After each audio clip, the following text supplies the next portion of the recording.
Hola, ¿qué tal? ¿Cómo estáis? Bienvenidos y bienvenidas a La Guarida. Para quien no me conozca, yo soy Cassandra y tú te encuentras en Guarida de Cuervos. Estamos en The Signifier. Este juego, ahora os digo un poco de qué va, o sea, cuál es el resumen. Puede que las decisiones, incluso las más útiles, pueden afectar al resultado de la historia, por lo tanto es un juego que se basa en las decisiones del jugador, o la jugadora en este caso. Así que si vosotras y vosotros hubierais tomado una decisión distinta, me lo podéis dejar en los comentarios y vuestra impresión o el porqué de la decisión que hubierais tomado. Vale, os voy a leer un poco de qué va The Signifier. En esta aventura vivirás un misterio de muerte y desesperación que te llevará de la realidad del mundo del recuerdo y la experiencia. Busca en las profundidades de la mente, resuelve acertijos y descubre la verdad oscura en este thriller psicológico. Tiene muy buena pinta, así que si queréis acompañarme, pues vamos allá.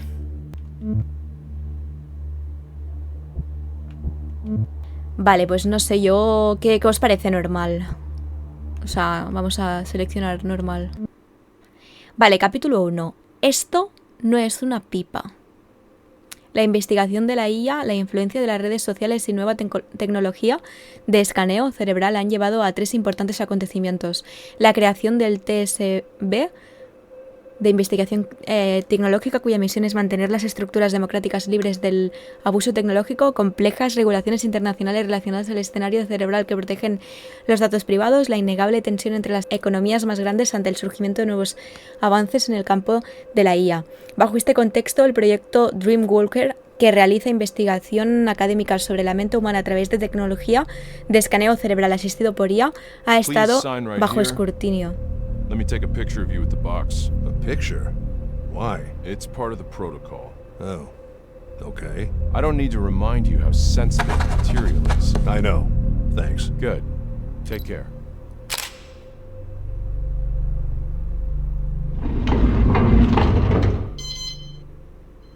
Hostia, se ve todo muy borroso, ¿no? Vale.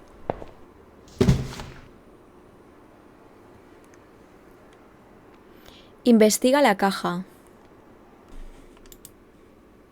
Ah.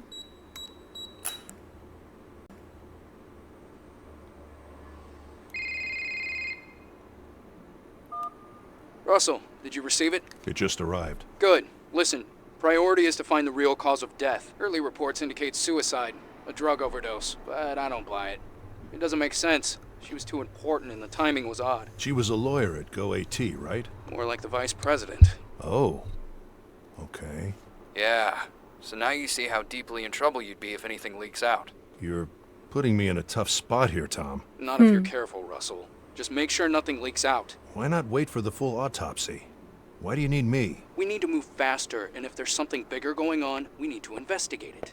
This is a one-time chance to catch them. Go AT has been dodging us for way too long. So you want me to spy on them through her memories? No, I just want you to find out how she died, which is legal. But if I'm right, it will take us somewhere nasty. I know there's something off. We just need to find out what. All right. I'll do what I can. Good. Remember, it's because of these people we're here in the first place. Well, we don't know anything yet. We will, Russell. I've been in this for too long to know it's not just suicide. You'll see. So, I've given you access to her apartment on Stratford Avenue. They're about to wrap it up over there, but Detective Stan Becker's waiting for you. He knows you're coming. If you want to investigate the real place, you should head out there now. All right.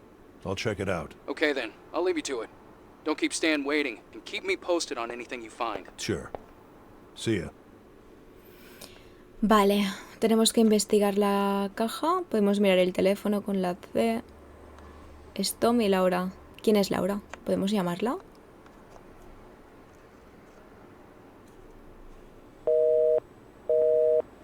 No nos contesta. Debe de ser nuestra pareja. Offline still. She called me yesterday, but it didn't connect. No lo sé. Vale, tenemos esta caja que tenemos que investigar. Tenemos que investigar esta caja y también vamos a investigar un poco por aquí a ver qué es esto para abrir. Vale, el laboratorio está aquí. Esto es un mapa, ¿no? Departamento de... ¿Cómo? Ah, que me he ido. Estoy en otro sitio. Uy, no. Pero podemos desplazarnos, qué guay. Vale. Tenemos que investigar lo de esta señora. Luego aquí tenemos agüita, por si queremos algo, un té. Y aquí tenemos un documento. A ver qué tipo de documento es. F1, para mostrar subtítulos.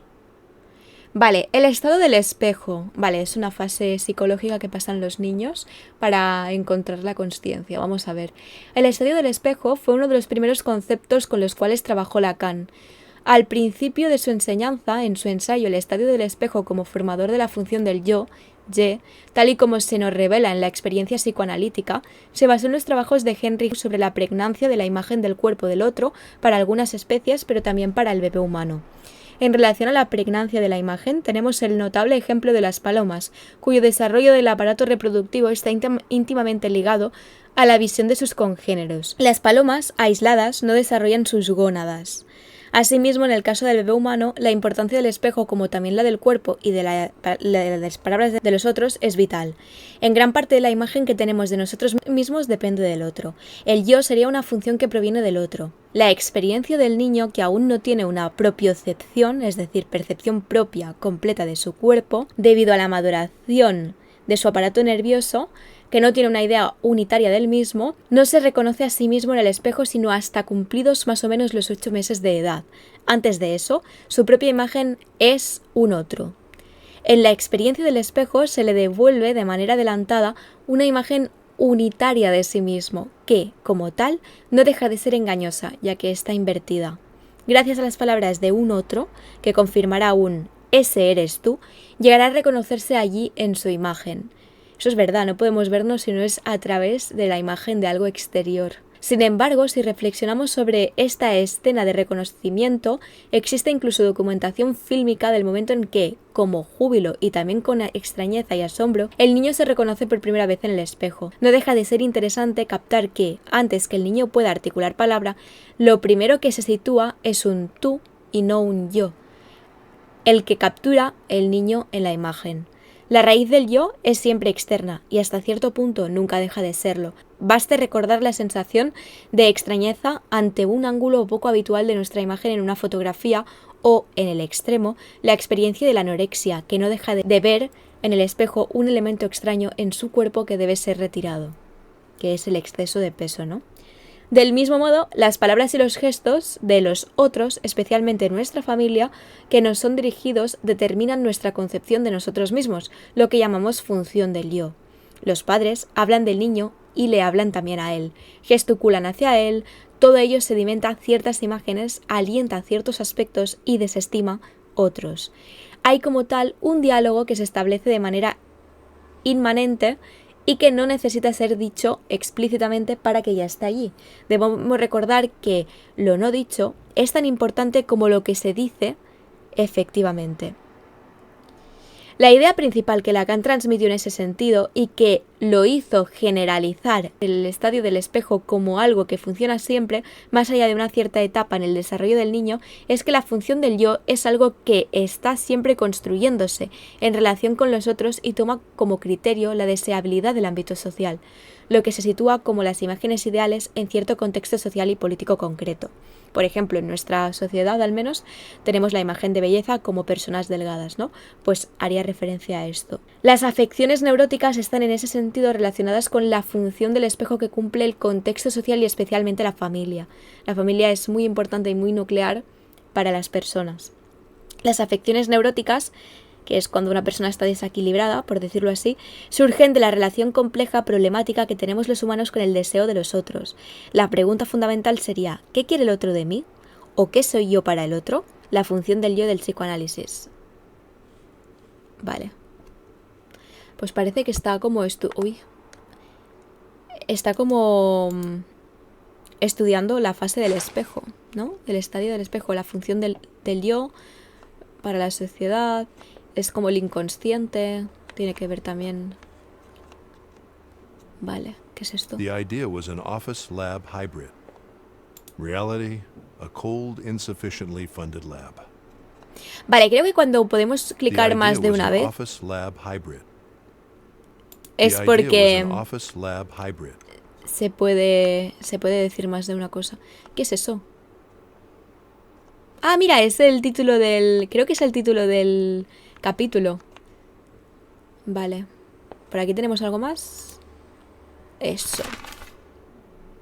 ¿Qué pone?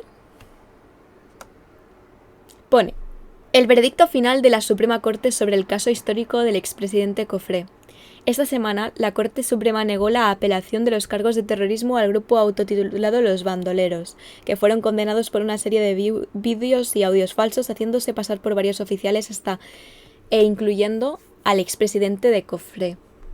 Este grupo fue capturado por la acción del ya famoso Grupo Operativo Conjunto de la NSA, CIA y FBI. Pronto, tras el arresto, el Congreso pasó el acta del Buró de Tecnologías de la Información. Siguiendo la creación del grupo, el Congreso también aprobó una ley penalizando la creación, almacenamiento y distribución de audios y vídeos deepfake, sin permiso expreso del sujeto falsificado, y aumentó las penas por hacerse pasar por oficiales federales o estatales. Vale. ¿Esto qué es? A ver. El fin de la subjetividad. Russell y Carl. Creación de la TSB. Zoe Lacina. Internet. Voy a deciros de qué van a hablar en los diferentes podcasts. Os voy a poner una línea abajo de tiempo para que podáis ver en qué podcast estamos y para que podáis saltar al que más os interese, o si no os interesa ninguno de ellos, pues directamente pasar a la fase en que terminamos con los podcasts y continuamos con la historia, ¿vale? El fin de la subjetividad va sobre psicología y sobre cómo la neurociencia y el psicoanálisis pueden converger. Luego tenemos la creación de la TSB, que habla un poco sobre una mujer, sobre el gobierno, la mujer que ha inventado la TSB esta, y sobre cómo el gobierno ha respondido y cómo pueden estar colaborando el gobierno con esa persona, esa mujer. Y luego tenemos, que es un poco sobre esta de aquí, de la Zoe Lacina, va un poco sobre la historia de este mundo, ¿no? O sea, sobre el contexto. Y luego tenemos Internet Archive 2017 OCO Max Tegmark UN discurso AI, o sea, IA. Es muy largo, ¿vale? O sea, es un texto, bueno, es bastante largo. No sé si lo habré ido cortando o si lo he puesto en esencia todo. Pero va sobre básicamente cómo los humanos vamos creando y vamos avanzando en la ciencia, cómo vamos creando las IAs y cómo tenemos que evitar crear algo de lo que puede ser utilizado por otras personas de forma negativa, como puede ser la bomba nuclear, por ejemplo. Por lo tanto, tendríamos que antes invertir en sabiduría y en conocimiento y en consciencia y cómo se pueden desarrollar las distintas cosas, y luego crear la tecnología en lugar de al revés, que es como suele suceder normalmente. Así que si queréis ver cualquier de los tres, pues podéis ir abajo al índice y clicar el que más os interese. Internet, vamos al inicio. ¿Podemos poner esto?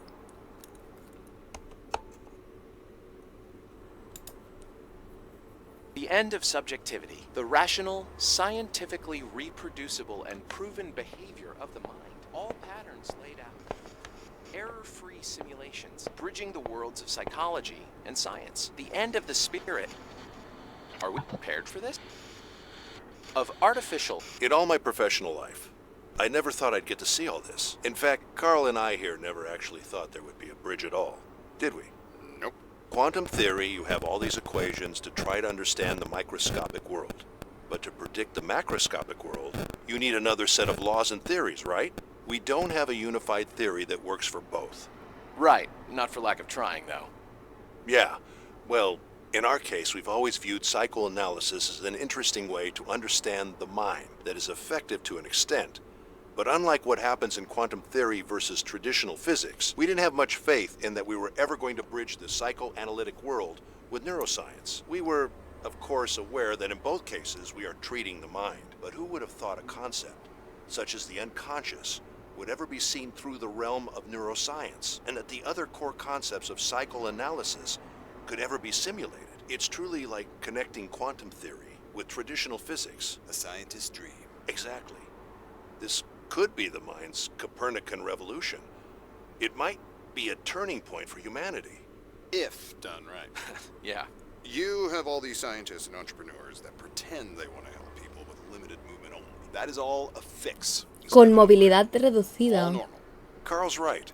We have to be careful, and the public needs to be aware. By entering through science to the subjective experience of the patient, all symptom-based modern psychiatry, in all its categories and their corresponding drugs, all are going to be questioned. Drug companies are not going to like this, though. There will be a big pushback. Yeah, but it'll be too late for them. We'll make sure of that. Desde luego que no les va a gustar y las farmacéuticas siempre tienen bastante poder. O sea que será complicado. Pero es muy interesante esto de juntar la neurociencia con el psicoanálisis. El psicoanálisis tiene como una vertiente más subjetiva y la neurociencia es como una vertiente muy objetiva basada en hechos, asociaciones, porque se ve directamente, por decirlo así. En cambio, la mente no se puede ver directamente. Se puede ver entre comillas a través de la explicación de la otra persona sobre su propia mente. Entonces es como una mezcla muy interesante porque mezcla aquello subjetivo con aquello objetivo que permite hacer un puente sin destruir el uno al otro, ¿no? Porque normalmente la subjetividad puede destruir la objetividad y a la inversa, la objetividad destruye la subjetividad. Por lo tanto, es una idea súper interesante. Vamos a ver qué más podemos hacer. Yo no lo diría como el fin de la subjetividad, lo diría como la unión o el puente entre la subjetividad y la objetividad. Porque subjetividad siempre va a haber. Vale, la creación de la TSB. Vamos a escuchar este. Our current administration's press secretary and also an insider during TSB's early days. Thank you for joining us. You're welcome, Zoe. I have to say, no political players were involved in the formation of the TSB, although they did get a lot of support from Congress once their bill hit the floor. That's interesting. We'll come back to that, but let's start. ¿Por qué lo tiene que repetir tanto esto? O sea, ¿por qué lo tiene que decir? Not just on any part, but on what we all know as the weakest part, the human element. What was termed a large-scale confidence trick was composed of hundreds of fake audio and video samples. The technical term in information security is an impersonation attack, and large-scale doesn't begin to cover it. They targeted every single branch of government, legislative, executive, and judicial. As you say, the largest attack of its kind. But the scale wasn't the only problem, it was the method as well. The perpetrators used deep-fake technology to impersonate various officials. Yes, but this wasn't dumb kids replacing the faces of actors on a video. Their tech let them interact in almost real time. I've seen the transcripts of the hearings, but no footage of the attacks were ever released. Of course not. Nobody wants to encourage copycats. But they did have a demonstration during the hearings. The core hearings. No. That's not relevant. What matters is that these terrorists have taken some software that was readily available on the internet and transformed it into a weapon. That might be, but that goes beyond the focus of our interview today. What we know for sure is that it took 3 weeks to make arrests after the first attack. Our nation waited with bated breath. Anything could have happened. But nothing did. No money stolen, no threats issued, and no documents leaked. The group self-styled the Highwaymen did nothing with whatever they got. As you know, that's still an ongoing investigation, so I can't divulge any details. I see. Still, for the largest attack on our country's ever seen, there's a glaring lack of real damage. All thanks to the tireless work of the TSB. All of our security agencies work hard, but by God, they also work smart. But there's been a distinct lack of oversight from Congress concerning the TSB. There has been no need. The agency is young and has been shockingly transparent with the Standing Oversight Committee that was appointed. If I'm not mistaken, our current president was part of that committee, correct? Yes. And that was a major part of his campaign platform, right?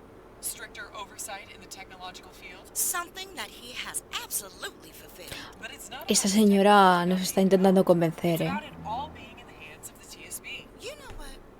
This is entrapment. This is bullshit. I'm not willing to continue with this interview. Uy, But, uy. Madam Secretary. No. This interview is over. Well, this is where the interview ends. We will now go to a short commercial break. A mí esa señora me da la impresión como que nos estaba vendiendo algo. Como que estaba diciendo cosas, no sé, no me termino de fiar de ella. Pero bueno. Internet archivo, vamos a ver esta por último. Consists of a lot of thinkers who love technology, but who, as Sidney Smith very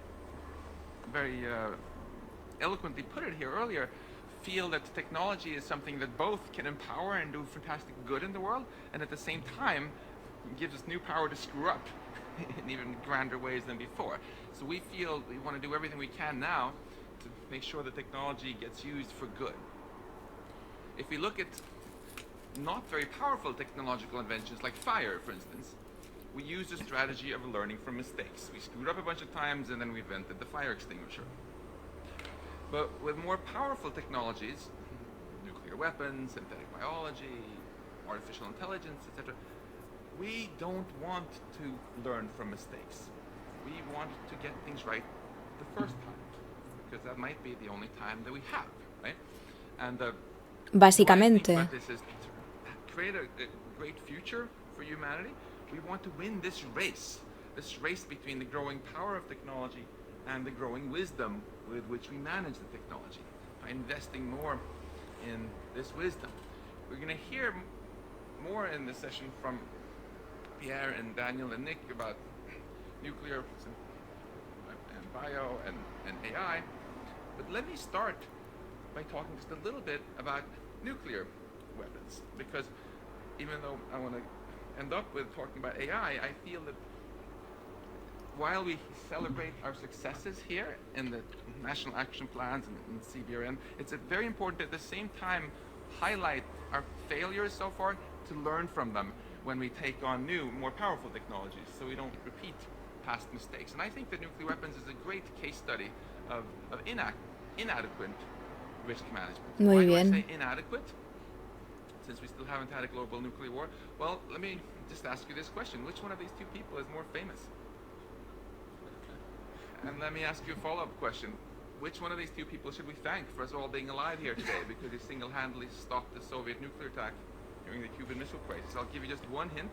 He wasn't Canadian, right? So that already says something about how little attention we as a species pay sometimes to Totalmente. important issues. And moreover, I would say the lesson that we should draw from this is that relying on luck is a really poor long-term strategy. The issue with Vasily Arkhipov was just one out of a hair-raisingly long string of near misses with global thermonuclear war.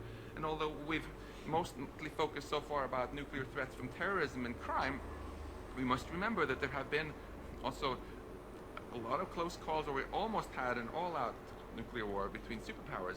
And even if the chances is Literalmente, ¿eh? The probability that we're going to screw up then within centuries is virtually 100%. So we need to do better than just hope for luck in the long term. If you play Russian roulette long enough, we all know how it ends. The second lesson I think we can learn from the nuclear case study here is that it's really important to understand risks in advance before you fully build out the technology. And I feel that we epically failed with nuclear weapons here. I feel personally guilty about this because I'm a physics professor. I feel this was our fault, partly, as physicists. So let's look at quickly at the facts. When nuclear weapons were first built, the decision makers and scientists generally thought that the main risk was that you would literally get blown up by it. And people had these risk assessments that if things went really, really bad, maybe we would kill 300 million people or something like that. Now we know that that's hopelessly naive, and that this is not even, getting blown up by it isn't even the number one largest risk to worry about. For example, this is a photo from downtown Las Vegas in the 60s. You see the mushroom-shaped cloud in the background? That's how close it was to downtown, because people had totally underestimated the dangers of radioactive fallout. And acknowledging that, now the US government has paid out more than $2 billion in damages to settle these downwinder cases, and there have been more people who were killed by fallout from these peacetime nuclear tests than who died in Hiroshima and Nagasaki combined. But that's also not the number one risk, even though it was a big oopsie.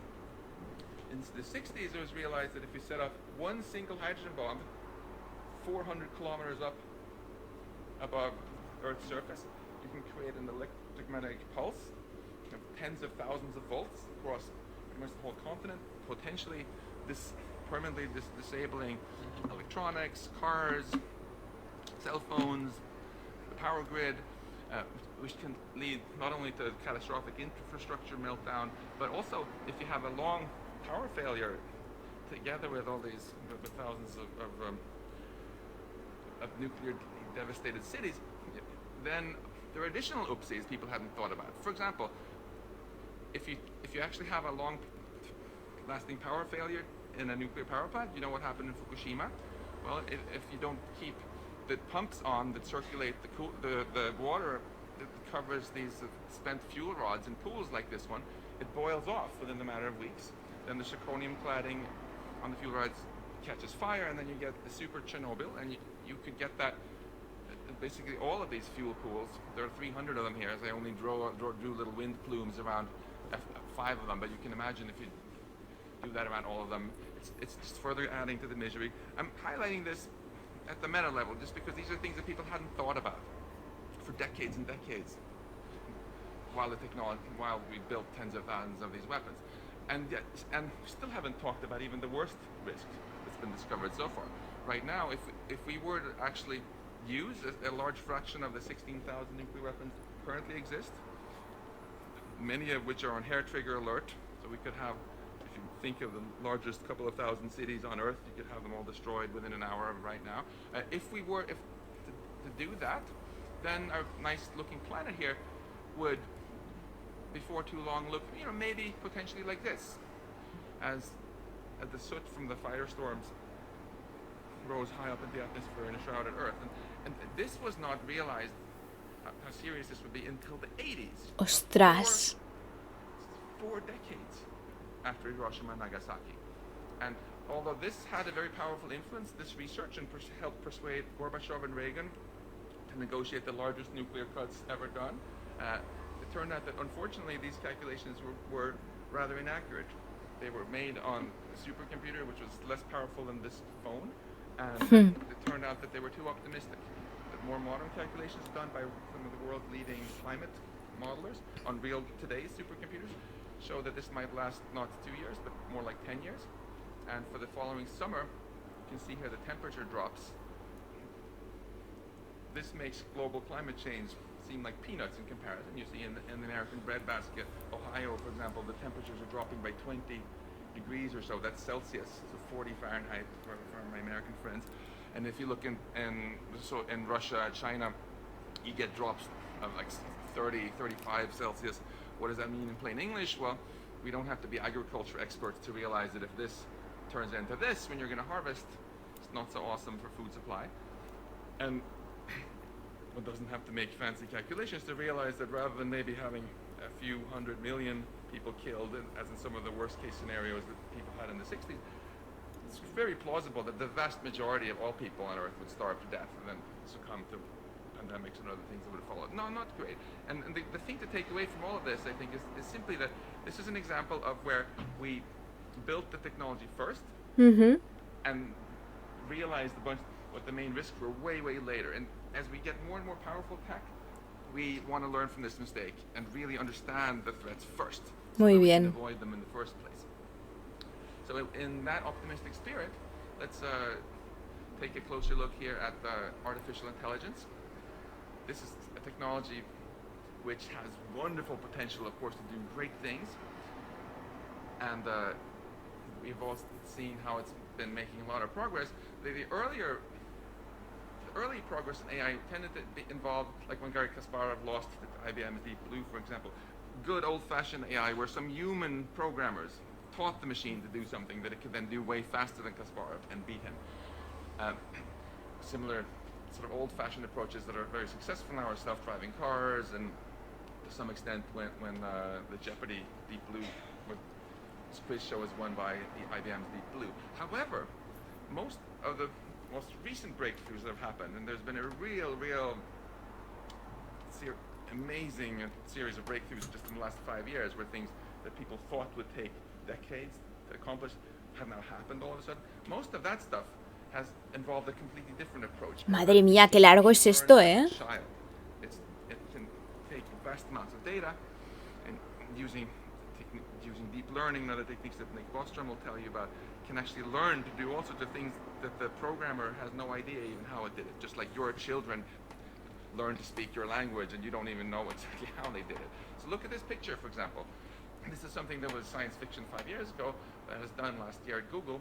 You just send in the pixels of this image and the computer says that's a group of young people playing a game of frisbee. You send in this picture and the computer says, oh, that's a herd of elephants walking across the dry grass field. And we don't really know exactly how the computer did it because it just learned, from massive amounts of data. We'll hear more again from Nick about a little bit under the hood, what's involved in this stuff. But I just want to talk about quickly two issues that this raises. So first of all, there are two completely separate issues we should not conflate. There are near-term issues with technology that almost exists right now, and then there are longer-term things about if machines get smarter than us one day, what might happen then. Nick will tell you plenty about the latter. But in the very near term, let's talk about AI weapons a little bit. So our organization recently launched an open letter on autonomous weapons, which was signed by over 20,000 people and about 3,000 of the world's leading robotics and AI researchers. And this open letter was very much inspired by the Chemical Weapons Convention that we heard about from Signifier and the Biological Weapons Convention that we heard about from David Feeks. Why did these researchers sign this? Well, people who go into biology generally want to make the world better. They don't go into it because they want to make bioweapons. People who go into chemistry, they want to make the world better, not to create chem weapons. And it's the same, of course, with these AI researchers. They want to use AI to cure diseases, to help alleviate poverty and do great things, not to figure out new ways of mass murdering people or destabilizing the world. And they feel concerned that their technology that they're building is being bastardized for really destabilizing uses. What are some of these things that these people worry about? Well, for example, today, when drones are used to kill people, it's always a human who makes the decision, who's remote controlling the drone from somewhere. Right? But within years, we'll have the technology that we can completely eliminate the human from this. Just have the drone fly around for a few hours, find somebody, use its own AI software, just like that elephant recognizing thing, saying, oh, this is the person who looks like it's our enemy, and then have it killed with no human in the loop. A big risk with these things is that if once any superpower goes ahead and mass produces this thing, of course, all other superpowers are going to want to do so too, and we'll have an arms race in our hands. But this arms race, these researchers feel, will be very, very different from the nuclear arms race. Because whereas it's very expensive to build nuclear weapons and very hard to get hold of the materials, these weapons will be incredibly cheap. You don't need any hard to obtain materials. A quadcopter costs a few $100 on Amazon.com today. Software costs nothing once it's developed. And you can have the potential that someone with an axe to grind for under $1,000.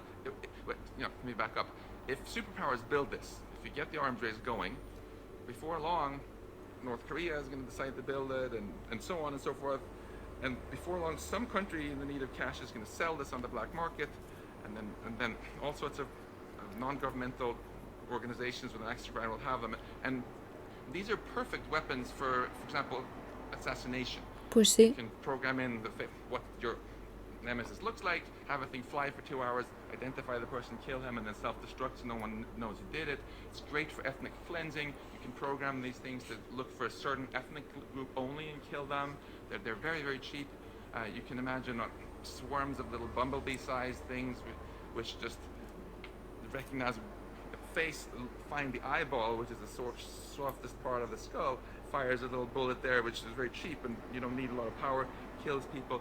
If you have thousands Qué bien, of ¿no? those, it would completely transform warfare in a way that's very hard for nations to defend against, other than by creating a police state. And for this reason, there's a quite broad consensus among the researchers in this field that this is an arms race we just shouldn't start. That's the best way to stop it. And I want to just conclude by pointing forward a little bit towards Nick Bostrom, who's going to follow me here. looking at superintelligence. Sometime in the future, maybe in 40 years, maybe in hundreds of years, maybe never, we'll see. There's certainly the possibility that we might make machines that can do everything that we humans can do. And then what? Well, our organization organized the first ever conference of AI researchers to talk not about how to make things smarter, but to talk about this issue in particular, how we can win this race and have wisdom keep pace with the technology. It was in Puerto Rico in January of this year, and it was actually really productive. There was a very strong consensus that emerged that this is something we need to think about. The goal of artificial intelligence should be redefined from having the goal of just creating pure, undirected intelligence towards creating beneficial intelligence. And there was we brainstormed up a very detailed action plan, a list of research projects that should be done that would tackle embarrassing unanswered questions that we need to answer. And it might take decades to answer them, so we should start researching now, not the night before a bunch of guys on Red Bull, switch on their thing. And what was very exciting about this was that Elon Musk was present at the conference, and he said, look, I hear you guys, you want to do this research? Well, let me give you 10 million reasons to do it. And with his donation, we were able to launch a worldwide competition for research ideas. We were overwhelmed by getting 300 teams from around the world putting in wonderful proposals. And it was very painful for the experts who had to review this to pick out winners, but 37 teams have now been selected and have started to work on this. And it is, I think, going to be very, very exciting to keep following how this develops. We view this as just a little bit of seed funding for the wisdom, and I would encourage all of you with resources of governments and big organizations to remember that if we want to win the race between the power of technology and the wisdom with which we manage it, we have to be mindful of the fact that almost all the investments right now just go into making the technology more powerful. There's almost no investment on the wisdom side. So if you're involved with any organization that could help a little bit ramp up this sort of research, you would do humanity a wonderful service. Thank you. Bueno, muy bien. Qué largo ha sido, pero decía cosas bastante interesantes. Max, thank you very much. Que no ha terminado. Presentation. We are now at Uniquely trying to invest in the wisdom side, certainly, and want to have you join us in this. Vale, voy a hacer una cosa. Como todo el mundo a lo mejor no quiere escuchar esto, lo voy a poner abajo en un índice y os lo voy a indicar al inicio qué es cada cosa para que decidáis si queréis verlo o no.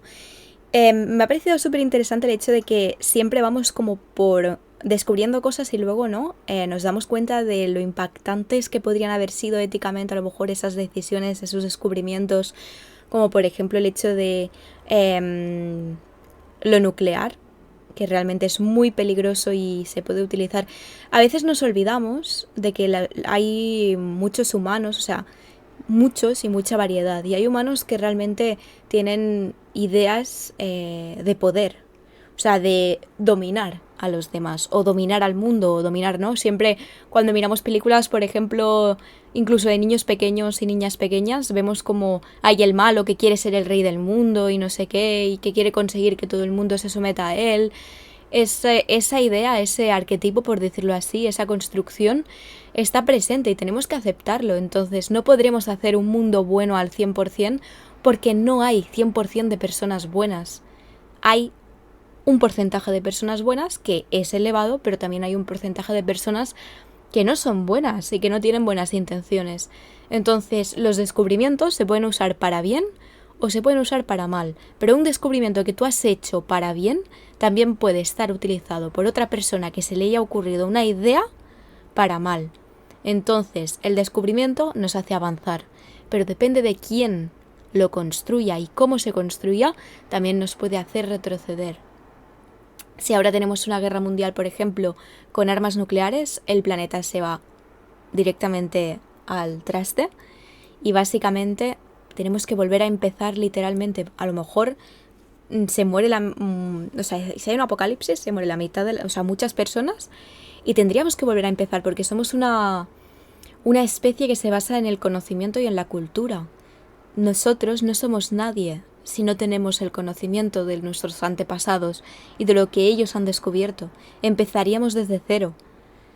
Siempre. Entonces es muy relevante lo que dice. Lo encuentro muy interesante. Creo que es muy útil que nos planteemos eso al descubrir cosas. Y os abro un debate y una pregunta. ¿Qué pensáis sobre la IA? ¿Qué pensáis sobre la tecnología? ¿Qué pensáis sobre el chat GPT, por ejemplo? ¿Pensáis que es bueno, que es malo, que hay... Leí en un periódico, me parece, un documento que hablaba sobre el chat GPT y cómo al final la IA se va a volver como una persona literalmente y va incluso a lateralizar a las personas, porque si preguntamos al chat GPT, él tiene la información y quien tiene la información tiene el poder. Va a poder convencer a masas, por decirlo así, sin ningún problema sobre ciertos ideales o ciertas cosas. Que no quiere decir que pase, ¿eh? Tampoco queramos ser... paranoicos, pero es una posibilidad. ¿Qué pensáis? Bueno, buen debate. Vale, pues entonces os voy a indicar un poco de qué van las... no sé qué he hecho. No quería hacer eso. Os voy a... ¿Por qué estoy llamando al Tom? Hey, do you need anything else? Found something already? No, me he equivocado, lo siento. No, not yet. Okay. And what do you need? It's nothing. Okay. Please do that. Vale. Me he equivocado, es que no sabía cómo quitarlo. Vale, pues vamos a continuar. A ver qué más tenemos por el laboratorio. There's been a lot of shutdowns lately, and this building's electrical grid is just as old. So I got a backup. Old, used, but it saved me a few times. Vale, por aquí tenemos todo eso, que es una... Bueno, son como notas. So close. Scanning and reconstructing in real time. The final problem is head movement. Everything's too invasive. We're so close. Scanning and reconstructing in real time. The final problem is head movement. Everything's too invasive. Vale, aquí tenemos más cositas. I've got nothing to put in there. Vale. ¿Y esto? Development logs of patch 1.2. Probably the most important update to date, and Carl's last contribution to the project. ¡Ostras! ¡Cuántas cosas tú! Los 6, entidades subjetivas. Los 7, formadores del tiempo. ¿Pero qué es esto, todo esto? Log 2. Datos brutos. El 1.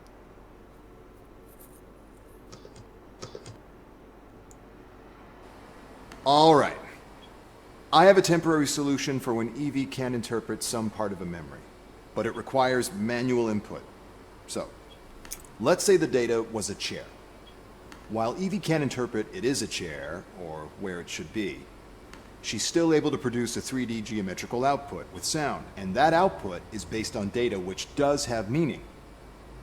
The problem is that it doesn't fit anywhere, and it doesn't make sense to her. So, what I did was to allow Evie to still represent this failed reconstruction in an encapsulated manner that we can look at, inside the memory space, so we can interpret it. I made a quick interface for inspection too. So, in other words, we can now assist Evie at interpreting the data by using our special human skills. We just have to tell her what it could be and where it should belong, and she should be able to narrow the margin enough to make it part of the reconstruction again. Question. Is it always about something missing, like a chair or another object? Or can it be a subjective thing that doesn't belong anywhere? Uf, It complicado. could be a subjective thing, yes, but that would be rare, as it's more likely to become a subjective entity or part of the subjective environment somehow. Shouldn't be represented as missing data. Claro. Okay. Can happen though. Would be interesting to see. Yeah. This is great, Carl. We're so close. Vale. Vamos a irlos viendo poco a poco. Vamos a salir. ¿Cómo se sale? Vale. Vamos a irlos viendo poco a poco. Hemos visto primero el primero. No quieren como reconstruir mentalmente las cosas. ¿Qué es esto? Simulating human choice based on raw memory data. Haven't been able to read it yet. Far off, but worth reading, according to Carl. Vale, simulaciones basadas en datos de escaneo cerebral. Cómo podemos simular elecciones y comportamientos básicos utilizando inteligencia artificial y datos de memoria sin procesar. Presentado a profesora Amanda, supongo, Lind, Instituto de Neurotecnología. Presentado por Manuel... Vale. Qué manía tengo yo con clicar ESC para salir.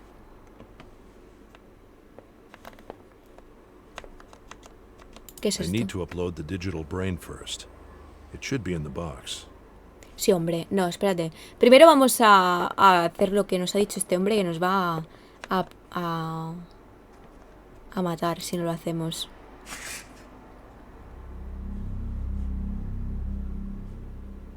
Joder, qué giro de muñeca. Pam. Vale, Joanna Cast del 2000... Cast.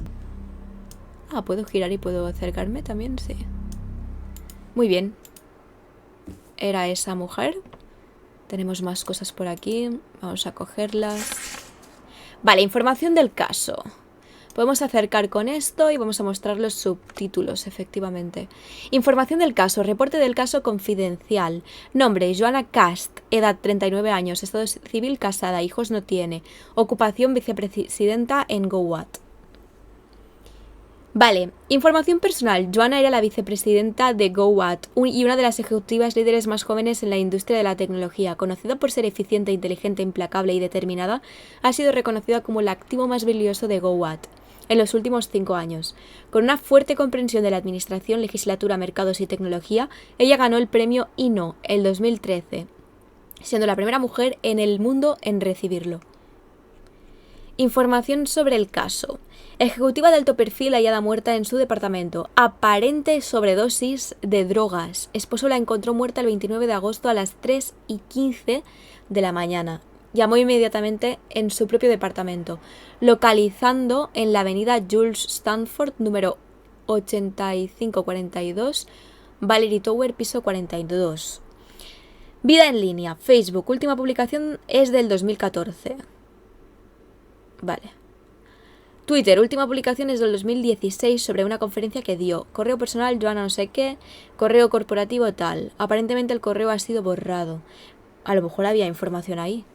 Parece ser por restricciones corporativas. Joanna no tenía una vida social activa en línea. Departamento de Policía. Última foto conocida tomada por Lara Paz, aparentemente su mejor amiga, 2 días antes de su muerte.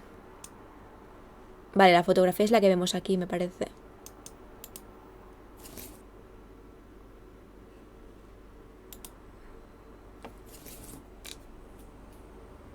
Vale, y aquí tenemos reporte de escaneo. No, quería girarlo.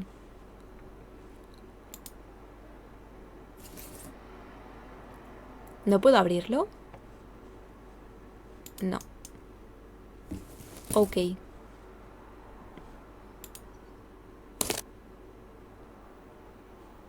Esto a lo mejor es lo del cerebro, ¿no?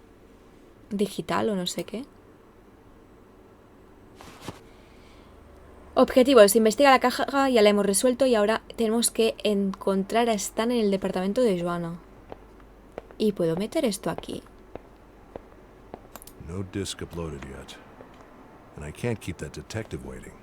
Vale, tenemos que ir. Vale, pues vamos a hacer una cosa. Como se nos ha hecho un poco tarde con el hecho de los podcasts y todo esto y el tasteo del juego, vamos a dejarlo de momento por aquí y en el próximo episodio, aunque no hayamos hecho mucho en este, sí que nos hemos como metido un poco en la historia, hemos investigado un poco, hemos visto qué teníamos en el laboratorio, etcétera. Vamos a dejarlo por aquí. En el próximo capítulo vamos a ir directamente hacia el departamento de policía y a ver qué tal. Me ha gustado mucho cómo está, o sea, el juego, me gusta mucho la idea, también está muy bien ambientado, creo yo. Y es muy interesante lo que plantea. A ver si lo consiguen, a ver si no, y a ver con qué decisiones podemos influenciar en la historia para que salga de una manera o de otra. Si queréis acompañarme, estáis más que bienvenidos y bienvenidas a vernos en el próximo episodio y poder compartir esta historia. Espero que os haya gustado. Cualquier cosa me la podéis dejar en comentarios, las reflexiones, cualquier comentario que tengáis. Y nosotros nos vemos en la próxima historia. A volar.